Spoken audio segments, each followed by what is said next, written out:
Saya di sini diberikan waktu untuk memaparkan hukum tanah di Indonesia. Nah, di dalam penyuluhan hukum ini, saya akan menjelaskan ada 4 hal substansi yang mendasar, yaitu pertama mengenai hukum tanah Indonesia, yang kemudian itu kedudukan hak atas tanah. Nah, yang ketiga itu mengenai pendaftaran tanah, pengertian pendaftaran tanah dan tujuan pendaftaran tanah. Dan keempat itu hal-hal kasus-kasus pertanahan yang sering saya hadapi selama saya pegawai BPN 26 tahun di BPN. Baik sekarang ini banyak saya menjadi ahli di pengadilan dalam rangka kasus pertanahan.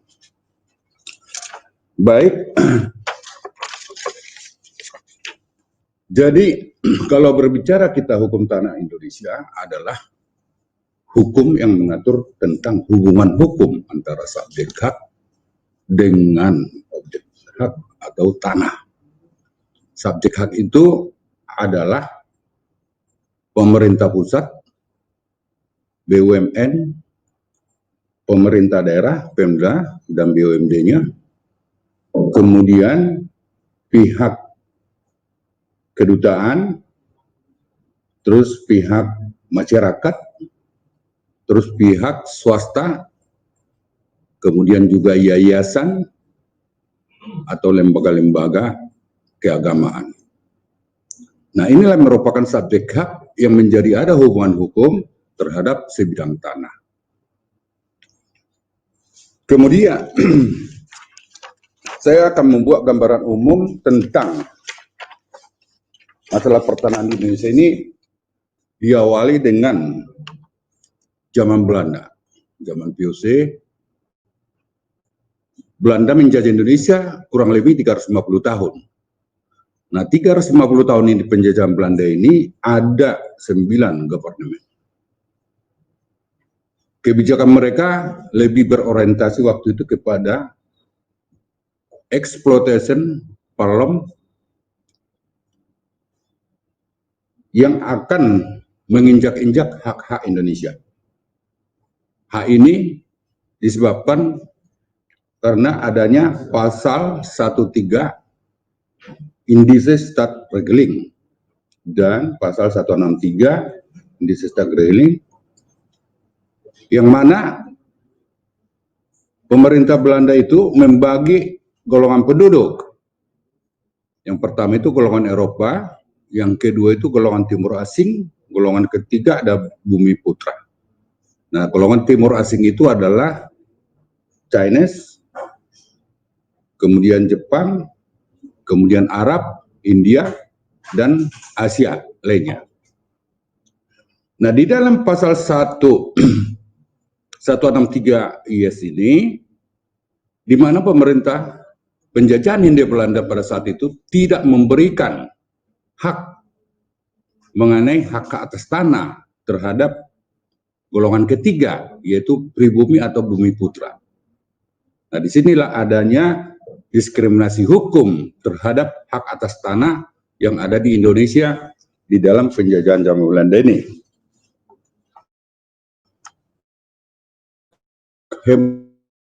Kemudian penjajah zaman Jepang.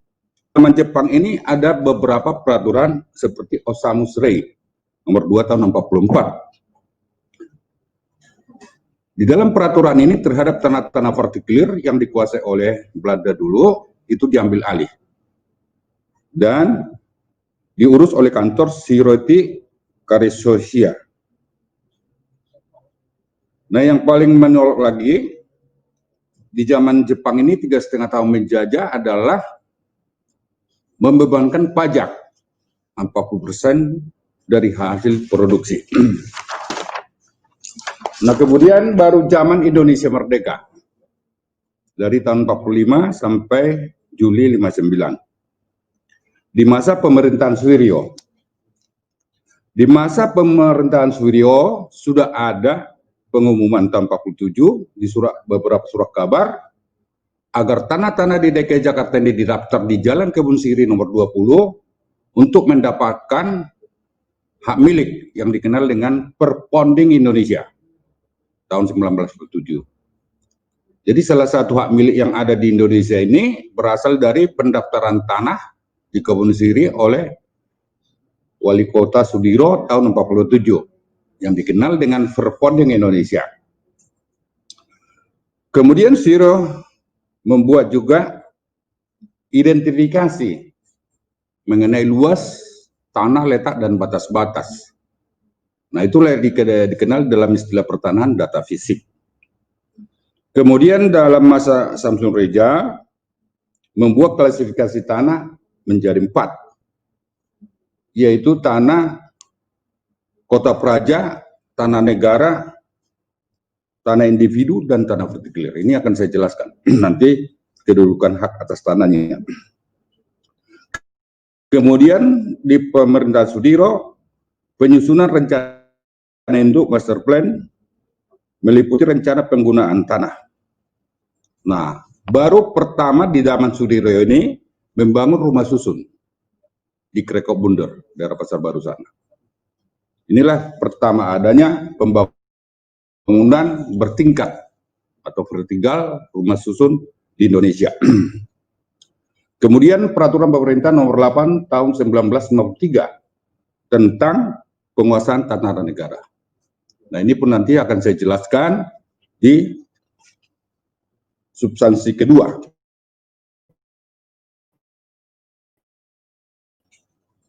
Kemudian nasional 6 tahun 58. Nasionalisasi perusahaan-perusahaan diambil alih oleh pemerintah Indonesia.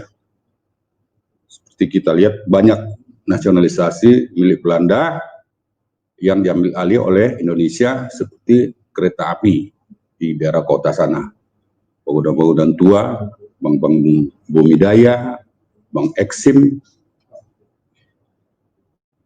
Kemudian penguasaan tanah-tanah milik perseorangan warga negara Belanda. Ini untuk Jakarta adalah tanah-tanah yang berada di Menteng dan di daerah Cideng. Jadi tanah-tanah milik Belanda yang dulunya HHE Gendom itu banyak yang digarap oleh masyarakat waktu itu. Nanti saya jelaskan bagaimana kedudukan hak atas tanahnya setelah Undang-Undang Pokok Agraria nomor 5 tahun 60. Kemudian tanah partikuler. Tanah partikuler ini Undang-Undang 158 tentang penghapusan tanah negara. Ini pun nanti akan saya jelaskan.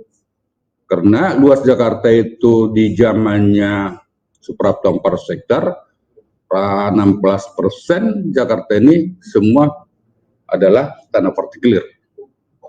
Tanah partikuler Jakarta ini cukup luas. Kemudian pengambilan tanah untuk penguasa perang tahun 59, zamannya Jenderal Nasution. Jadi kalau di Indonesia ini banyak tempat latihan-latihan militer, angkatan laut, angkatan udara, dan kepolisian, itu tanah-tanahnya ini berasal dari SK penguasaan perang. Termasuk juga yang pernah saya tangani di Dikti adalah SK penguasaan perang untuk Universitas Sriwijaya di Biro Hukum Universitas Dikti waktu itu, tahun 2018.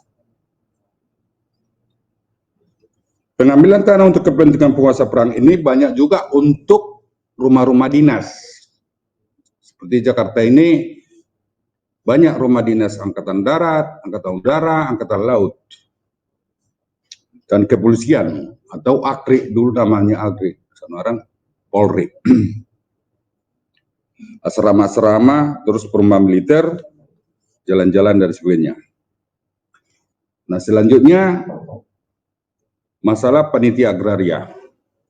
Panitia agraria Jogja tahun 48, panitia agraria Jakarta 52, panitia Suwayo 55. Kemudian rancangan Undang-Undang Pokok Agraria oleh Sunario tahun 1958, Pak Sujarwo, dekan saya dulu di Fakultas Hukum, tahun 1960, atas rancangan Pak Sujarwo inilah muncullah pembahasan dan persetujuan DPR GR tentang Undang-Undang Pokok Agraria Nomor 5 Tahun 60. Kemudian bagian keempatnya pengesahan pengundangan. Kemudian Undang-Undang Pokok Agraria Nomor 5 Tahun 60 dan penjelasannya yang terdiri dari 58 pasal. Selanjutnya ketentuan-ketentuan konversi untuk tanah-tanah hak barat dan tanah-tanah Indonesia. Jadi banyak sarjana hukum di Indonesia ini tidak tahu dia kapan penerbitan sertifikat di Indonesia ini. Nah, inilah dasar hukumnya.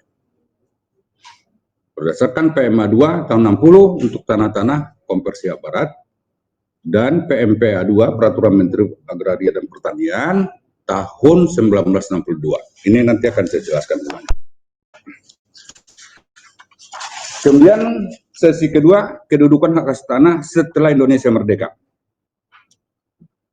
Jadi setelah Indonesia merdeka itu di dalam pemerintahan zaman Belanda dulu ada 4 hak yang dikenal di dalam buku kedua kita Undang-Undang Perdata, yaitu hak eigendom. Hak eigendom ini menjadi hak milik dia. Terus kemudian hak erfa,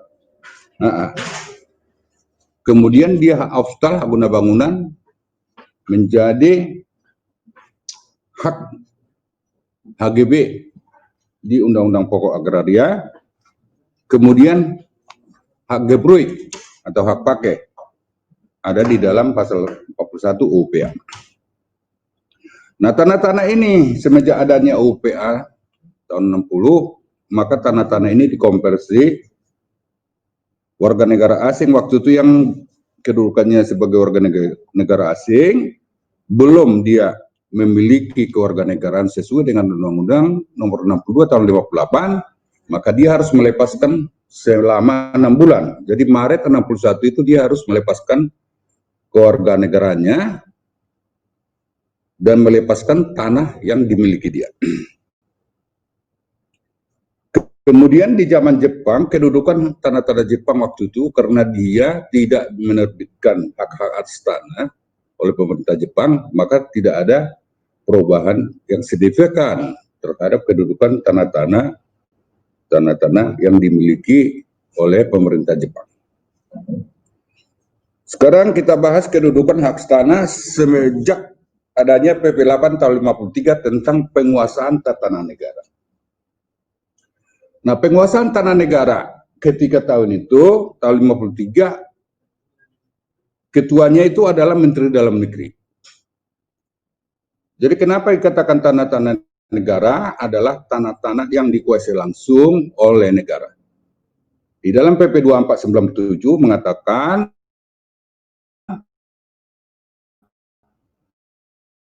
tanah negara itu adalah, nah, tanah-tanah negara di Jakarta ini misalnya banyak, seperti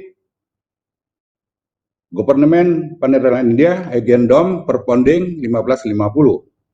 Itu di daerah dulunya Kelurahan Jatiramangun, sekarang dibagi 2 kelurahan, Kelurahan Jadi dan Rawamangun, terus Kelurahan Kayu Putih, sekarang dibagi 2 juga itu. Kemudian masuk di Kelurahan Cipinang. Kemudian di daerah Jelambar, atas nama Cinesrak Devatapia, nah ini juga banyak tanah negara. Kemudian juga bekas-bekas tanah partikelir, banyak ini seperti daerah Sunter. Banyak juga di daerah Jakarta Utara, tanah-tanah pelabuhan. Jadi semua ini setelah ada UPA, siapa yang memiliki tanah tersebut, apabila dia instansi, maka bisa memohon hak kepada pihak BPN dan diberikanlah namanya hak pakai selama dipergunakan. Nah, kalau dia pihak swasta, kalau ada IMB-nya, izin mendirikan bangunan atau bangunannya, maka diberikanlah hak guna bangunan. Kalau masyarakat ada IMB-nya, maka diberikan juga hak guna bangunan. Kalau tanahnya masih kosong, maka diberikanlah hak pakai. Jadi kedudukan hak atas tanah setelah Indonesia merdeka itu, tanah-tanah negara itu, ya itulah statusnya. Ada yang menjadi hak milik, ada yang menjadi hak guna bangunan, ada yang menjadi hak pakai. Kemudian sejak Undang-Undang 58 tahun 58 tentang nasionalisasi perusahaan-perusahaan milik Belanda ini. Nah, seperti kita lihat di Jakarta ini banyak perusahaan nasional yang diambil oleh pemerintah Indonesia. Misalnya seperti asuransi, itu dulu milik asuransi Belanda, asuransi Jiwasraya sekarang. Kemudian seperti Bank Bumidaya, Bank Eksim, ekspor impor.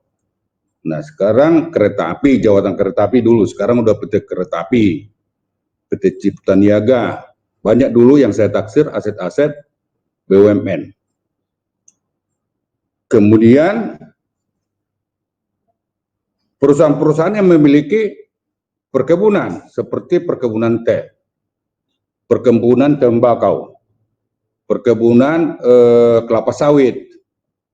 Nah, seperti sekarang yang saya tangani, saya ahli di Kapolres Purwakarta 2 minggu yang lalu, itu tanahnya PT Mandala 400 hektar. Itu pun juga dulu berasal dari guna usaha. Yang sekarang ini ada penyerobotan dari pihak lain.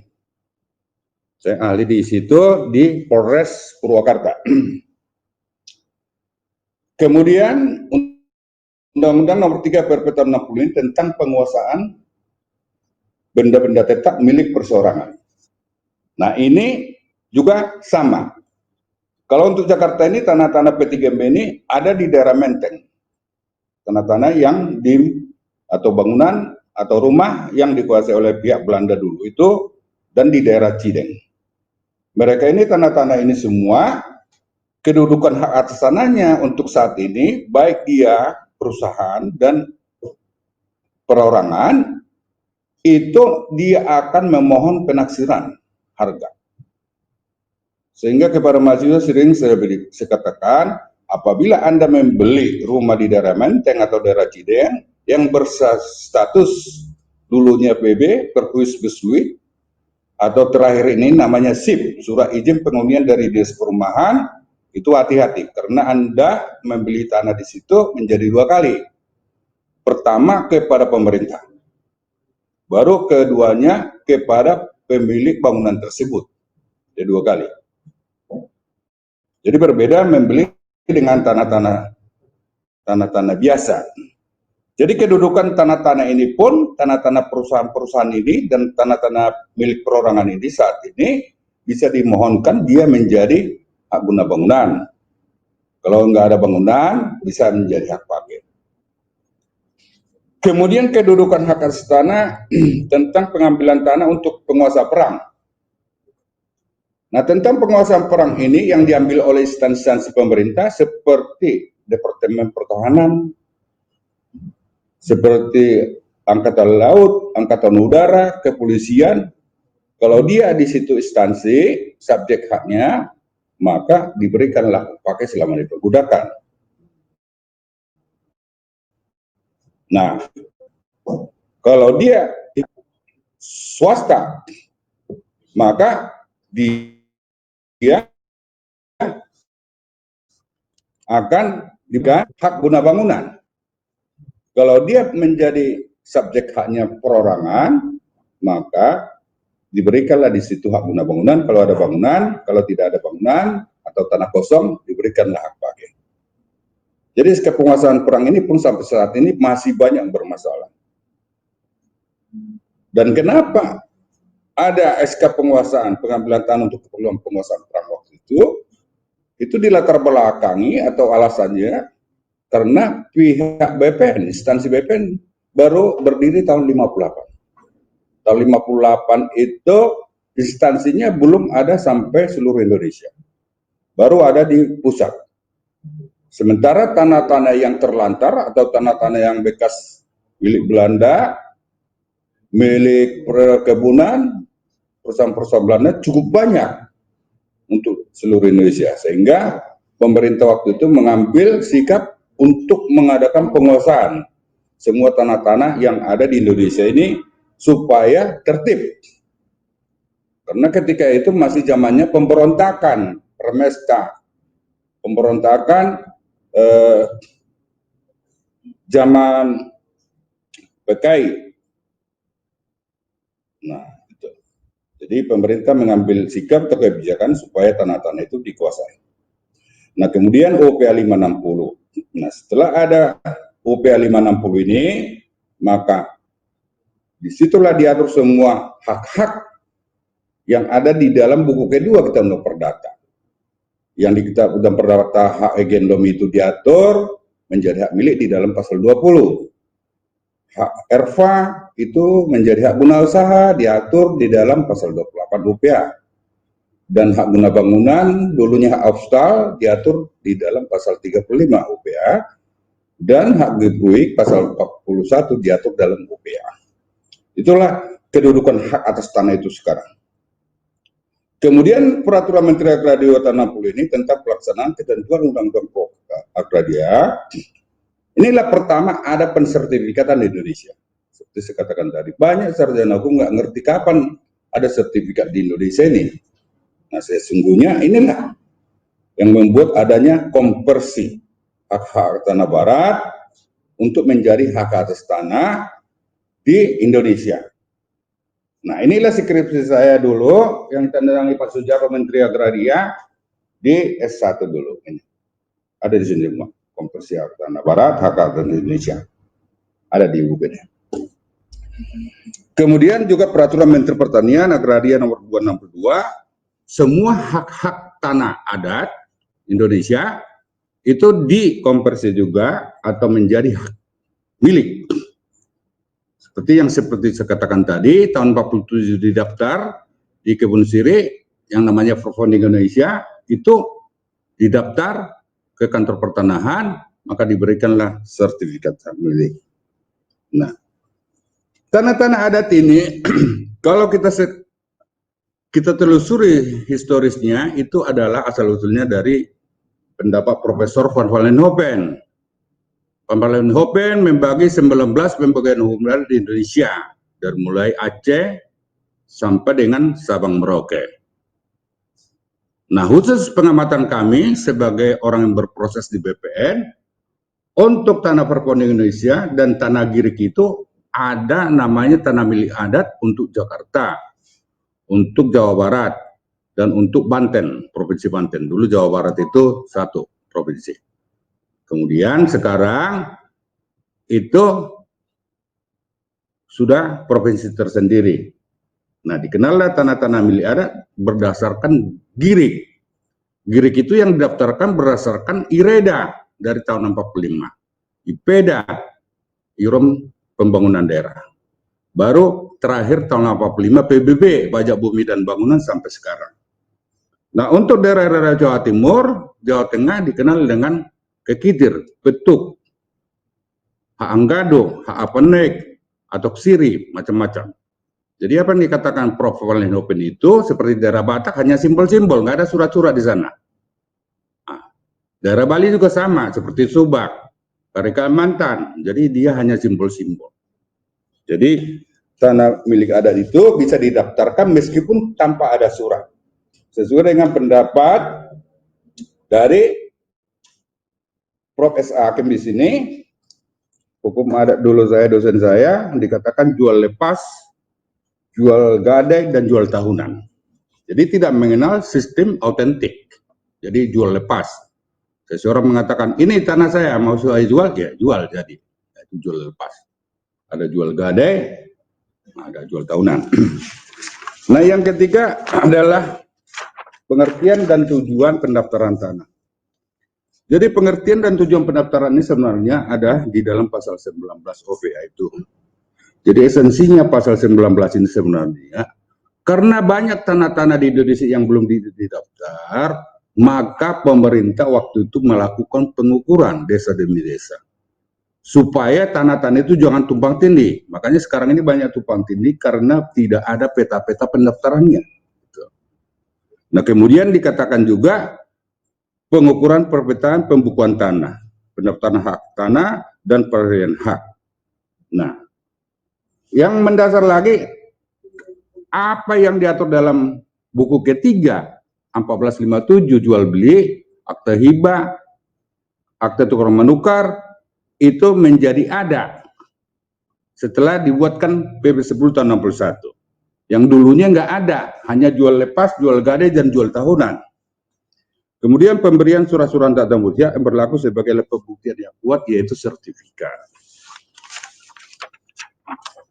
Nah, di dalam PP 10 tahun 61 sebagai amanat dari pasal 19 ini, tidak satu pun mengatur definisi pengertian daripada pendaftaran tanah maupun tujuannya. Jadi amanat pasal 19 UP ini harus ada PP. Nah, di sini lahirnya PP ini adalah amanat UPA pasal 18. PP ini merupakan pelaksanaan dari UPA 560. PP ini istilah pegawai BPN menekankan beberapa pekerjaan staf teknis untuk melakukan pengukuran. Nah, dulunya nenek moyang kita tidak pernah mengerti pengukuran. Mana letaknya, mana luasnya, mana batas-batasnya. Jadi data fisik. Untuk itulah perlu pengukuran desa demi desa waktu itu. Namun karena PP 10 ini tidak punya dana, sehingga dicabutlah PP 10 ini, 61 ini, menjadi PP 24 97. Nah, PP 24 97 inilah yang membuat sekarang ini, karena tidak ada lagi dana pemerintah untuk pengukuran desa demi desa, dikenallah itu namanya sekarang ini PTSL, proyeknya Pak Jokowi, pendaftaran tanah sistematik lengkap. Nah, itu. Jadi ini dirubah sistemnya supaya tanah-tanah di Indonesia ini semua bisa nantinya bersertifikat dengan PTSL ini. Nah, yang dulunya di PP 1061 dia hanya sebatas pengukuran untuk mengetahui data fisik dan kepastian luas. Sementara di PP 24 ini orientasinya, kebijakannya lebih kepada kepastian hukum untuk dapat memperoleh sertifikat di Indonesia sebanyak-banyaknya. Sehingga Pak Presiden menargetkan dari PTSL ini sebelum akhir jabatannya udah hampir finish semua pensertifikatan di Indonesia. Nah, sistematisnya udah jelas. Nah, baru masuk ke substansi terakhir, yaitu contoh-contoh kasus yang saya alami selama berproses di BPN, pegawai BPN, dan sekarang ini sebagai dosen, sebagai ahli pertanahan di pengadilan maupun di tingkat Barreskrim kepolisian. Jadi menurut Peraturan Menteri Negara Agraria tahun 2000, Peraturan Menteri Negara Agraria tahun 99 itu tentang pemberian hak atas tanah dan satuan rumah susun dan HPL, itu dikatakan ada cacat administrasi dalam hukum pertanahan itu. Cacat administrasi itu dikatakan ada kesalahan prosedur. Nah, kesalahan prosedur itu antara lain apabila seseorang mau mengurus tanah tanpa dia membuatkan surat kuasanya, maka itu yang katakan kesalahan prosedur. Sehingga yang menandatangani formulir itu harus membuat surat kuasa kepada pihak BPN untuk tanda tangan formulir permohonan itu. Jadi banyak di situ, udah dijelaskan untuk diri sendiri atau untuk nama atas orang lain. Nah, kalau untuk atas nama orang lain harus ada surat kuasa berdasarkan surat kuasa tanggal sekian nomor sekian. Nah, itu. Kemudian kesalahan penerapan peraturan perundang-undangan. Nah, kesalahan penerapan perundang-undangan ini bisa seperti tadi Ibu Jaiton, hukum waris. Seperti yang saya tangani sekarang ini kasus di daerah Jakarta Barat, tanah 8.000 meter. Awalnya tanah itu dijual oleh satu orang ahli waris. Kemudian sekarang ini ternyata ada 10 lagi ahli waris yang belum tanda tangan. Nah, itulah yang termasuk kesalahan penerapan peraturan perundangan oleh pihak BPN, sudah sampai dikeluarkan sertifikat. Padahal yang 10 lagi belum menandatangani akte jual beli tersebut. Terus kesalahan subjek hak. Jadi kepada mahasiswa selalu saya katakan, saudara mempelajari masalah hukum pertanahan atau hukum tanah Indonesia itu harus selalu mengingat SOP. Apa itu SOP? Subjek, objek, dan bukti. Nah, kalau ada kesalahan subjek hak di sini, itu adalah bisa karena orang tersebut meninggal dunia. Udah meninggal dunia, tapi dibuat lagi memohon hak. Bisa.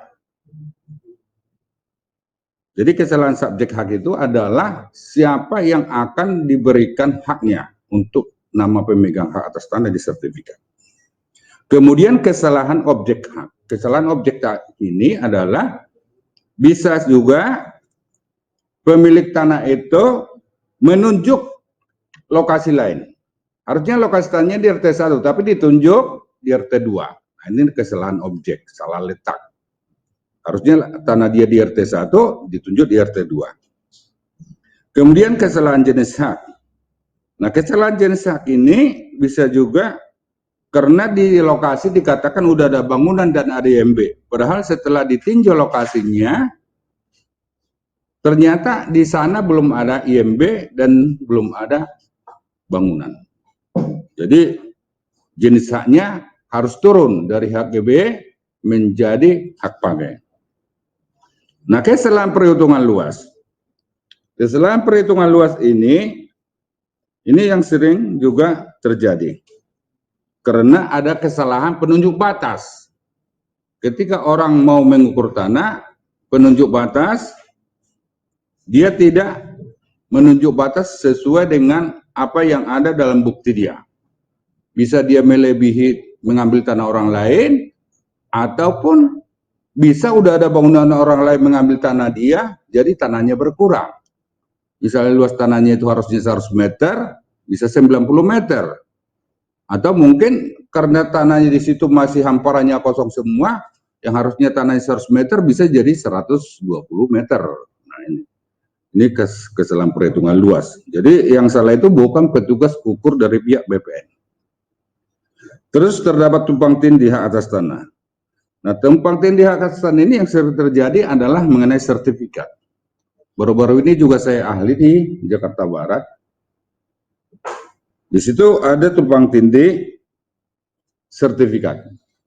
Jadi sesuai dengan jurisprudensi Mahkamah Agung tahun 2015 dikatakan, apabila ada dua hak di atas sebidang tanah, objek tanah, maka yang paling benar atau yang paling sah itu adalah sertifikat yang lama. Jadi ini dasar hukumnya.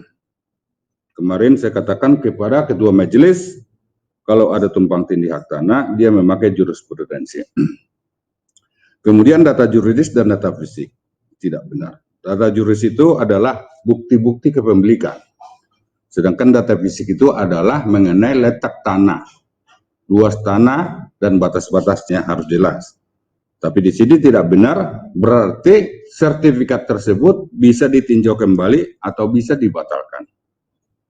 Terus kesalahan lainnya yang bersifat administratif.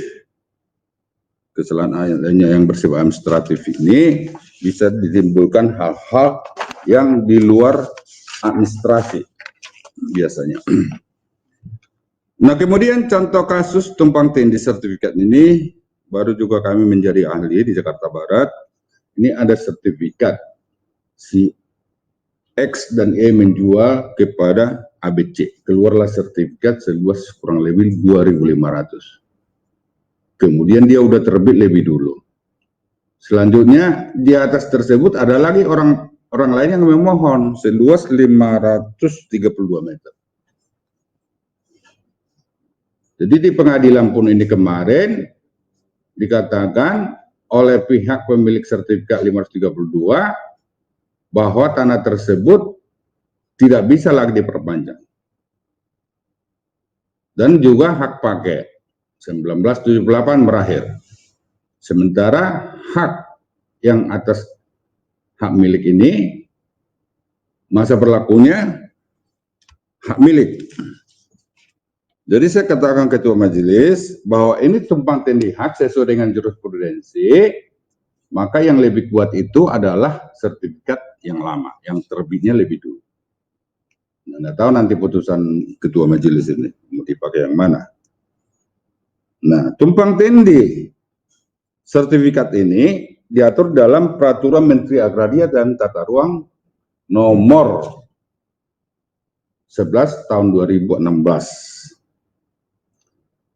Padahal sementara tumpang tindih ini sebenarnya tidaklah hanya sertifikat hak atas tanah. Bisa juga sertifikat dengan girik, bisa juga dengan girik dengan kartu kapling, bisa juga girik dengan penggarap. Nah, itu. Jadi tumpang tindih itu bukan hanya semata hak atas tanah.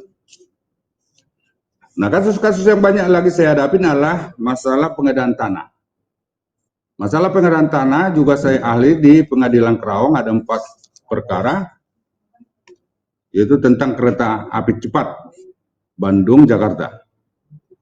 Nah, di sana itu ada 4 perseroan terbatas menggugat pihak kereta api cepat yang menyatakan bahwa tanah mereka tidak sebanding dengan nilai ganti rugi. Sehingga pada waktu itu menjadi ada 2 pembanding tim independen penilai appraisal. Jadi inilah saya katakan kepada ketua majelis dan anggotanya bahwa Undang-Undang Nomor 2 Tahun 2012 tentang pengadaan tanah untuk kepentingan pemerintah sudah lebih baik daripada undang-undang sebelumnya. Misalnya di dalam Permendagri 1575. Pemberian ganti kerugian di Permendag 1575 adalah sesuai dengan DIP, daftar isian proyek. Kalau NJOP-nya misalnya 100.000, kemampuan proyek hanya 50.000, 50.000 lah yang harus dibayar, nggak 100.000. Itulah dulu makanya ada kasus Kedungombo, sampai ramai dulu kasus Kedungombo.